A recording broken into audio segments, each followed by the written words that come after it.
Okay.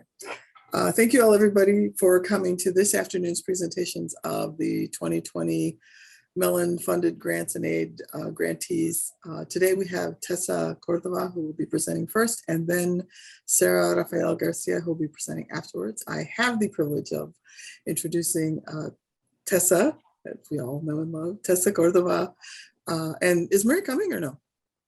Yes? I think she said she was coming. And Maria Cotera, who will be making a cameo appearance as the co-PI. Tessa Cordova is the visiting scholar in residence at the Center for Regional Studies, adjunct faculty member of Chicana Studies at the University of New Mexico. And the co-PI on this is Maria Cotera, who is at the University of Texas. And the project is the Enriqueta Vázquez Digital History Project.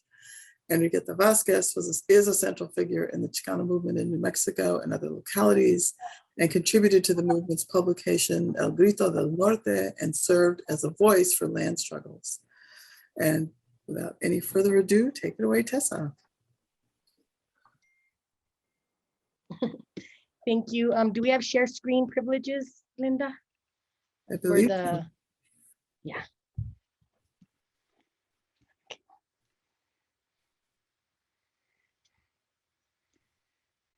Okay, can you see that? Okay. So I was the co-PI on this piece, the Enriqueta Vázquez Digital History Project. And we came into this, I came into this in 2018 when I met Chicana por Mi Raza, was visiting and doing an oral history project up there with Enriqueta. They had traveled with Diana Espinosa to the community. And as small as we are in the community, we always find out who's visiting, because Enriqueta called very excited that she was meeting with Maria and Linda and Dion, and that they were doing some oral history project with her. And they were also gonna acquire some of the, digitize some of her archives. So they started that process in 2018, and we hosted them at Pistoleras. We did like a book signing for Enriqueta's book, Women of La Raza, and the book that had been edited by Dion and Maria Emily Blackwell, Chicana Movidas. So we hosted them and had a beautiful meal there. And our relationship was pretty much born out of that particular meeting. And then as we continued, I think because of the nod and the belief in us by Enriqueta, we were invited to participate and be part of the Knox conference that they that we were part of in Albuquerque, New Mexico that particular year. And as we continued, the project was going to grow, you know, so the idea was maybe we could do a class, because we had talked about different classes we had done. We had done a couple of field classes there at UNM, one through Pistoleras, and then we also did some field classes out in Mexico with my colega, Dr. Jalinda Maria. So it just kind of became natural that we would be a partner, and we thought that we could probably do a really cool field school. We call it field school and not field class because it's expansive. And right after this, there's continual classes coming out of it. So we started this project, and we decided that with the suggestion of Maria that we pursue a grants and aid with USLDH. And much like everyone else has responded this particular week, USLDH, you know, and digital humanities to some of us, you know, I'm a Chicana feminist scholar. So we're in northern New Mexico that doesn't have very good internet, as you'll see when we get through the process here. But sometimes the work still has to get done, you know, oral histories. We open up Pistoleras as a place for us to have community gatherings and talk about issues that are current in the community. As you see in Enriqueta's project and in El Grito del Norte, they're talking about the issues of the time during the civil rights movement in the community and in the broader Aztlán, if you will. But here in this particular, for purposes of this project, we wanted to also expand and understand that these issues still exist in our community. So so the project began, and we were granted a grants and aid, and we have had immense support to make this field school happen. It was a collective effort. And what we did with this project is the Enriqueta Vasquez Digital History Project mobilized a network of digital humanities specialists, local scholars and archivists, and grassroots community cultural practitioners to document, preserve, and make available the rich history of social justice in northern New Mexico. Lucky us, we already had a whole collective of people, community partners that we do a lot of activism work with at Las Pistoleras. So naturally, we tapped into that expertise. And in the past, they have very gladly and been very generous to talk about issues of the mine, you know, those environmental justice issues that we have up there. We have a Superfund site.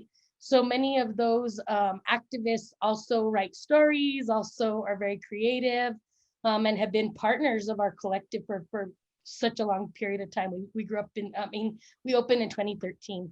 So what we were able to do is Enriqueta is still alive. She's 91 years old. And she has many times told us that she sometimes doesn't want people just landing on her, you know. So we felt that Pistoleras would be the best place to do this project and digitize the archive and create classroom space. The building was built in 1956 and it's on my ancestral homeland. It was built by my grandpa, Wile Cordova. And he built it as a grocery store. They rented it as a grocery store. And I think in the back room, I hear a little bit of rumors that there was like a gambling house back there. So I think they used to play the card game Monte. So it's been an evolutionary piece. The building was also, it was my dad, he gave it to my dad and my mom as inheritance. And he always said, well, if you have this place to rent, you will not have to sell your land because you'll always have income coming in. So for so long, we've rented it out and, you know, created that space for, you know, as a rental for many years. But in 2013, we decided we wanted to take claim of the space again and be in this building, which is very reflective of our intergenerational connections and our continued lived experience, but also keeping the ancestors alive. What you notice a lot in northern New Mexico, there is a lot of spiritual signs and different things that people talk about because they're very, very much present there. So you do confer a lot with your ancestors. The Pistoleras is right below the Taos Mountain. El Prado, our traditional historical community, which has got the designation this year.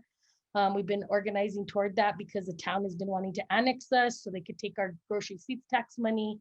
And they also want to just kind of like bully us, you know, and we're a little bit different from the town of Taos, which really is kind of feeds into that like tricultural trope and kind of like this tourism, these tourist identities, which don't go beyond that kind of surface kind of scratching. However, we were given the opportunity since we were very young to own a historical walking tour business there in town. So we infiltrated the town very much so, giving a Chicano history of Taos. So naturally, in order to get the students up to par about the local histories, we were able to begin with that history and going to the actual like kind of tourist Kit Carson cemetery, the colonizer kind of cemetery that's really celebrated in town, and do some juxtaposition with Enriqueta's community cemetery called the Campo Santo de San Cristobal. So we were there with Enriqueta. She was part of the process. We've been working on this process collectively with USLDH, with CPMR, with our community partners. I know Dr. Jalinda Maria is also here with us today, and she also created the beautiful images in this particular slideshow. Dr. Linda helped us with some of this imagery because like Claire was talking about, my digital capabilities as I walked into this were like, I felt like everybody was speaking French and I was totally confused, you know, at the beginning. And still, I'm still in probably a slow learning curve, but I'm attempting more and more to try and to use things and getting other people excited about that, because I realize, I think that in the rural space, we're living the life that people around us are writing about. So oftentimes we do these things, maybe we're doing activities that are very significant, but we forgot to bring the camera that day, or we forgot to post it, so I know that my mom has always documented our history through photo albums. So whenever there's like a newspaper article, she cuts it out and puts it in the photo album. So we do have that kind of thing. She's also a journalist too, so trained journalist. So her and Enriqueta have been good friends in that particular part of the writing world. And my grandma was also a writer.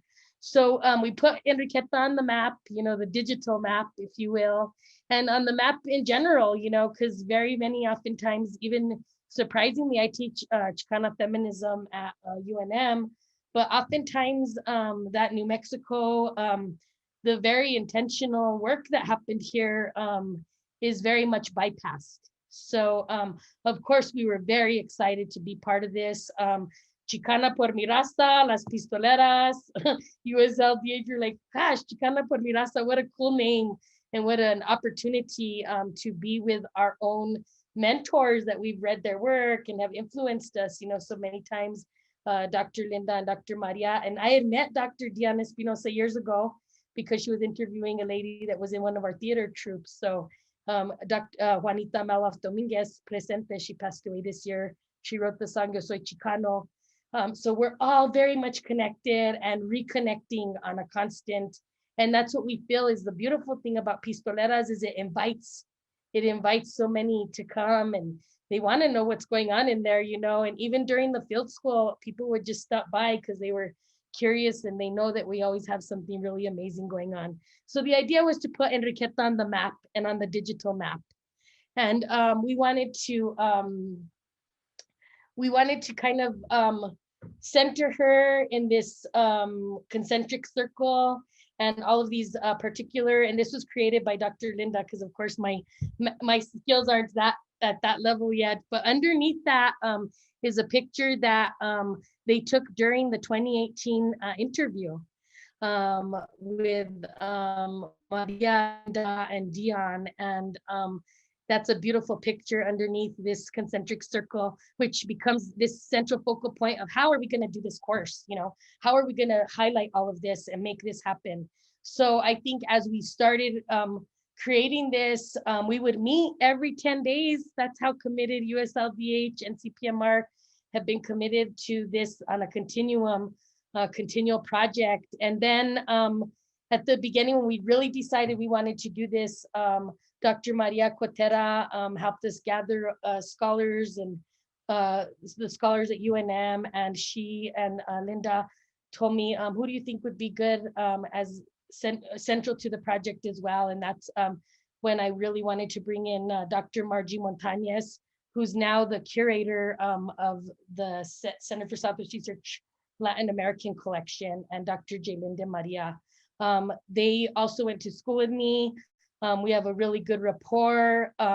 They brought their soul to this. Everybody brought their soul to this particular project, which, like we said, do not be afraid to ask for help, because things collectively, which we're realizing more and more and more, and the reason we created Pistoleras, collectively we are stronger. So we were very intentional in this part of the project. And we started our first day. Dr. Jalinda Maria gave a workshop, a picture workshop, and talked about the idea of interviewing the landscape before we even began. So at that particular moment, we sat with Dr. Jalin, we contemplated. She gave this beautiful workshop on photography, and then we went out into the community to the cemetery in town, and then we juxtaposed it with a Camposanto at Enriqueta's house. And that was really beautiful because Enriqueta is right next to the Camposanto, and the students could actually see where she was housing the archive, which is in her goat shed out there. So they were able to see that. They were able to see the graves of activists, community activists that have come to our community. And people that have really invested in the community. Enriqueta is not originally from New Mexico, but she invested herself and her soul in our community and is very well known as a great teacher for us in this community. What we did with this particular grant, we had a project budget. We were able to take care of the housing for the students and the teachers, the professors that were visiting, which also USLDH and CPMR, actually came to site to make sure that this was done well and really committed to this. 10 days we were with Up in Taos doing this particular work. We were exhausted. And they also gave much to the community, and we'll talk a little bit about that as we continue. The meals and the You've got about 3 minutes left. Okay. Okay. The meals and the catering were supplied by a grant by North Carolina with Dr. Annette Rodriguez too, because we realized, we really wanted to do a catering, kind of make the foodways kind of a real huge part of this project too. So we were able to acquire all of this with the budget. The Pistoleras was able to remain with some of the equipment, which is really going to catapult this to another level. So thank you for that. We had to do a revised plan because of the COVID. So at that particular moment, we had to push everything back 1 year. But in that, I think we were able to be even more intentional and more amazing at this particular field school. We had to create a hybrid model of syllabus. We had to create a virtual possibility and then face-to-face. In April, we were able to meet with the department and we were able to meet with the university, and they said, yes, you will be able to do the course live. And then we had to create like a plan for COVID, a COVID like kind of plan where the students had to be vaccinated, and there were different rules and regulations that we came up with, even like to clean the place and everything like that. I did mention a few of the institutional partners. So it was UNM, USLDH, which was Linda, CPMR, Maria, Colorado College. Dr. Karen Roybal came and dedicated her time and the resources from Colorado College to document the second week. And I think they also did a beautiful interview with CPMR, which hadn't been done in a really long time, to reflect upon this particular work. The community partners were Enriqueta Vasquez. These were people that presented either foodways, or they also did workshops. They also did actual working groups. Margie Montañez also did an archivist workshop. Maria did a piece on CPMR, and Linda. And then we started collecting the second week. It was like the social history was the first week. The second week we were able to continue with uploading and starting to learn that process. Dr. Catherine Cordova, Juanita Lavadish, Cheryl Romero, Dana Lujan. We have collected from the Pueblo, Liddy Martinez, she's from the Española Valley, Dave Rael and Roger Blanco, and Pablo Martinez are activists with the mine issues and acequia issues, Petra Quintana. As you can see, these were a lot of Dr. Annette Rodriguez, who's always been a partner and has her PhD, now she's going to UT Austin. Chicana por Mirasa and Las Pistoleras. Those were all these entities that came together to do this particular piece. The expected student outcomes were for them to really understand the social history, learn about the digital humanities. We even created like, we created Instagram. So they were putting some of their narratives and their photos and different things throughout the day up on that particular site. I mean, I think that we had a huge task, and we probably have not had a minute to sit with the students to see how this kind of came out of those outcomes. I know that there was a lot, they were so shocked at what they didn't know, so there was so much there too. So we had huge outcomes and huge possibilities. And I think it's a continuum, and we'll continue to check that out. Some of the challenges is that in the rural space, we don't have very good internet. We got kicked off the internet one of the first days. We had to regroup and get another modem sent to us to get a business account, because I thought we had one, but if you only have a home account, they'll kick everybody off, and they like destabilize the whole internet. There was we had to come up with COVID procedures. We had to have a plan if somebody got sick. Thank God nobody did. We had a moratorium in the town of Taos on Airbnbs. So if you didn't rent for more than 30 days, you couldn't rent. And then we had to kind of navigate that space, because some of our friends have ancestral land and they had created Airbnbs. And in the past, we've been able to house folks that way. But that was another issue. The restaurants were all closed on Tuesdays and Wednesdays. One of the restaurants, I think Linda went to get a lot of burger and they didn't have any more burgers. So I think she didn't even get a shake. They got a chicken sandwich or something. So we looked at the archive too, and there was like wormholes and a few things that were there since the last time we had checked. The archive had been checked on upon with Chicana por mi raza. We also had a bear running through the yard at Pistoleras, but nobody else saw it except the people that were cleaning up the food there. So that was kind of crazy to see all that nature in the presence. And then just invisible labor costs, we would have probably wanted to compensate people a lot better. These things now we will think about as we continue probably to do different field schools and participate and partner up with other entities. The outcomes of this particular piece, we got the field school syllabus. We had assets that were scanned. This is the amount of assets that were scanned into the archive, into the external hard drive, and then it will go into the CPM archive. Those materials will be used by Dr. Jaden Daramaria in a fall class that she's doing. We also organized Enriqueta's archive for ingestion. We had a community workshop that USLDH hosted and CPMR co-hosted, and just questions of even digitizing for the community. And everybody has all these like very incredible archives in our community. So we left a footprint of digital infrastructure for Pistoleras in both Twitter and Instagram. And this was really a model for place-based archiving, and really powerful tool. I think we're all very excited about it. I think you can tell. The processing for the digital collection, this is the next future plans. We have to get this up to Clowder. We're also placing the physical materials. Dr. Margie Montañez is working on that for acquisition, possibly from UNM or Colorado College. And then in the fall, Jaylin will be teaching a class out of C&J called Culture, Places, and Spaces. It's a graduate class. And then after that, probably by the spring, we'll have a community launch of what we were able to do with this particular project. And we will host that at the Center for Southwest Research at UNM, El Chante Casa de Cultura in Albuquerque, and Las Pistoleras Instituto Cultural in Prado.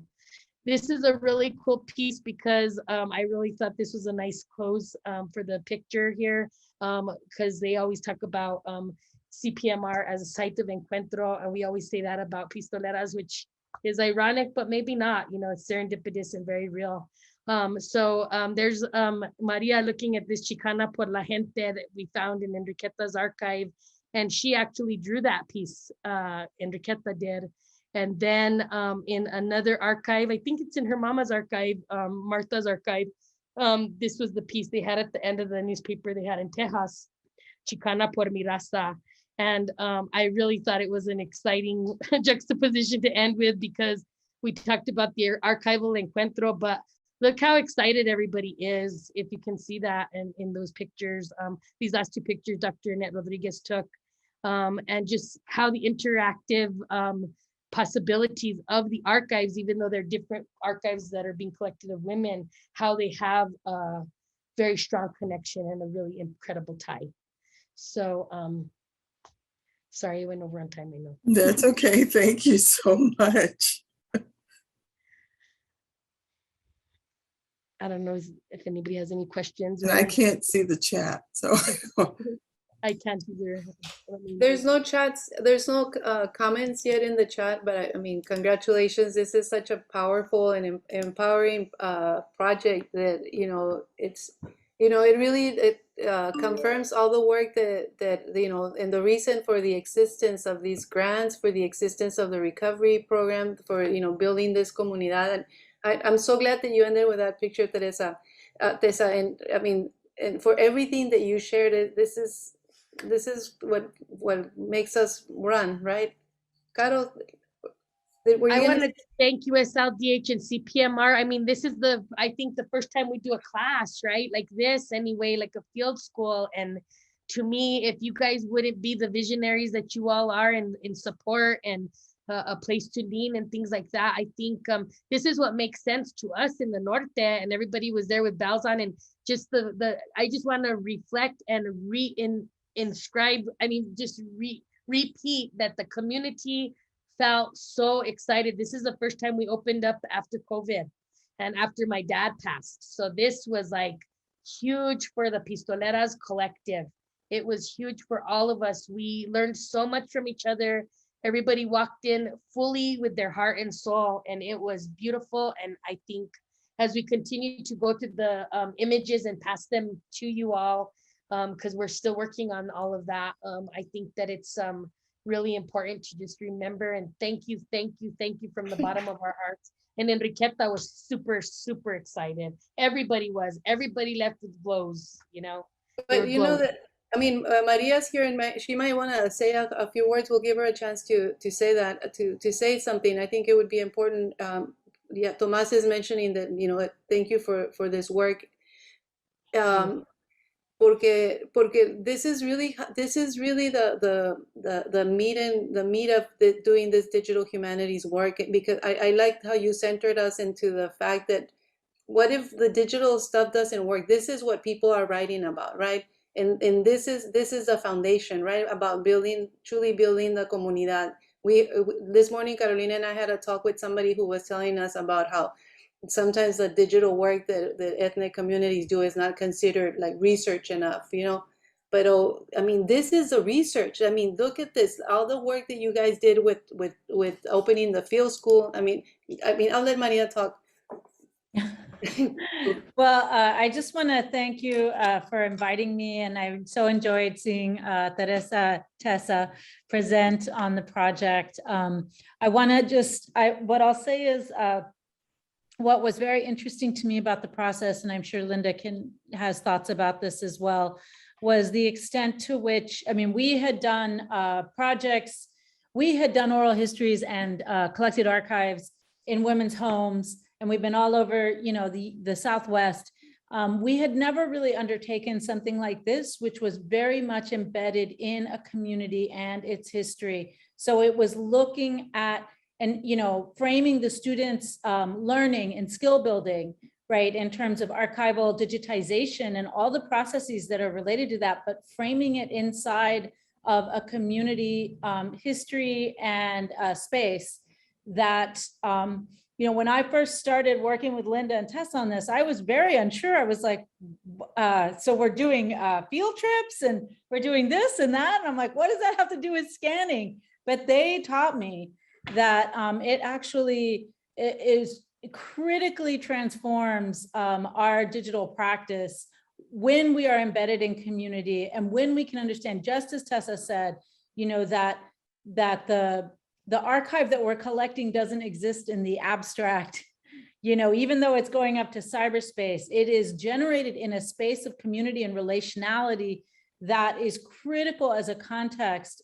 So just as we were building digital skills in the students that participated in the field school, the you know, say Linda and I, and what we brought, Tessa and all of the cultural practitioners, also teachers, you know, were building this other kind of cultural competency that helped them, I think, interpret with respect the collection. So it just brought a whole different dimension. I really would like to think about how we might replicate these in this kind of a scenario in other field schools. And, you know, and again, Tessa has mentioned that, you know, we really want to continue this process of digital recovery in this embedded way with students, this transgenerational dialogue that also entails in future field schools at Pistoleras. And now they're, thanks to USLDH, they're really set up with the infrastructure, you know, to make that possible, which is another really important thing to point out.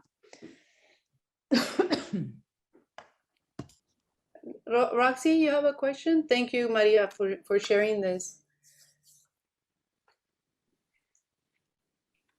Yes, hi, hola, hola. So I'm sorry if I missed this. She is a little distracting, but I was wondering how did the students, you know, how did you select the students for this project, right? I guess I'm really interested. A lot of this, why I'm here, kind of sitting in this week in this boot camp, right, is to learn more about digital humanities or anything. I'm not one of the grantees, but I hadn't really thought about involving students like in the making, like I guess I was thinking afterwards, like after I have a project or after there's something digital, or even having them create it, right? Like what they were talking about this morning about having an assignment, the timelines. But this was actually kind of folding in those two things, right? Like you learning with the students alongside. So I'm just like interested in how they were chosen, right? And then also, I guess, like how did that work, right? Because this seems really interesting work in destabilizing hierarchies, right? Like depending on how involved they were there. But this project seems really interesting in being pedagogical, but also not conventionally, and also thinking about how unintentionally I was placing students like afterward, like after it was complete. And this seems a really interesting way of walking alongside the students as all of it is created.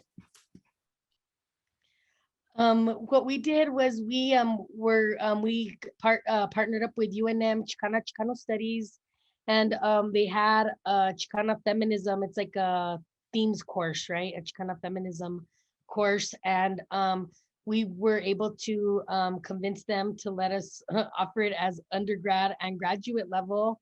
And then we limited the number just because of the COVID practices and all those COVID challenges we had. So we were required to get 6 students minimum, undergrad, grad. We didn't really do a vetting process because we just were trying to get the numbers and make it happen. So we got these students that were, I think there were 5 graduate students from Chicano Studies, and then 2 undergrads, and they came together, and we got them housing at one of my dad's friends. He passed away a few years ago, and he was always involved in pistoleras. And because of that moratorium, we were able to rent. They had created out of his house, what is it, a monastery? The monks have a monastery. So we were able to put 4 students together. They had to kind of be cool with it, however we did it, because we were doing our best. And then one of our other elders and colectiva, Juanita Lavadi, who also did mural work with Enriqueta and is also a writer and an educator. She housed some of the other students. And then we probably broke some rules and had some friends break the moratorium, but nobody knows except now they do. But we were able to make that happen as well. But if we weren't local, and actually that was my mom, because she's a former teacher, she knows how to organize all these things too. She's very charming, she convinces people to do all kinds of stuff. So we were able to do that. And then the food too was real intentional. The students could take leftovers, so the first day though, we didn't realize that everything was closed on Tuesdays right now. I guess on Tuesdays for some reason, because there's not a lot of help in the restaurant industry. So that was kind of weird for me being a local and not having that knowledge preconceived that it was kind of crazy, but it was just, we were just trying to be patient. And I think everybody, like I said, was just open. And I think the students really appreciated the hands-on experience, and probably it might have been an intentional move on my part, because I'm so not I'm a low-tech Aztec. I always made the joke. Now I'm trying to get a medium now, I guess. But to be honest, it's like we need to catapult into this area. And this was my moment to be able to learn that as well, and really see what's going on politically in our community, because the infrastructure, they lied to us that at the Kit Carson Electric Cooperative that we can get 5Gs, and that's not even true, because the infrastructure doesn't even allow that.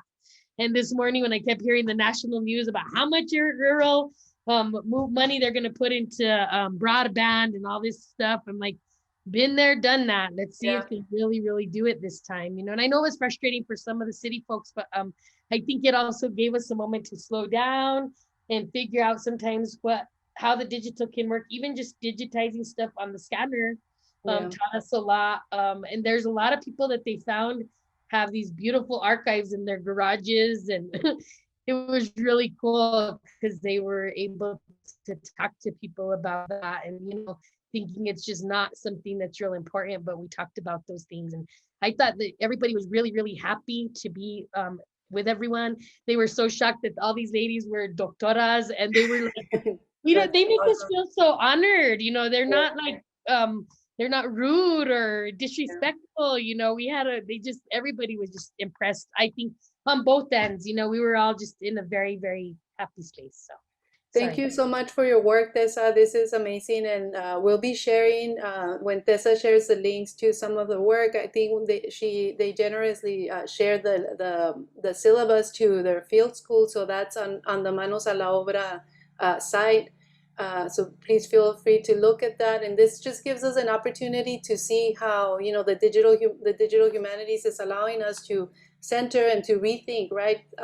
How we access some of these materials and how we are able to engage and interrogate these spaces that are pushing us to think about research in a very specific way. So, I mean, again, I'm a big fan. Congratulations on this work to you and Maria. This is just like setting precedents all over the place, right? And giving our community more opportunities. And I think when we go back to the Mellon Foundation to get more funding, right, for more USLDH grants, I think we're making a very strong case for this. So felicidades otra vez. Thank you. And USLDH, the recovery was very present because we had the recovery big book that, the literature piece and all the things that you guys have published were very intentionally put on the table for the students to, realize how connected everything is. And Maria and Linda too, thank you all. I mean, just, oh my gosh, we hit the jackpot.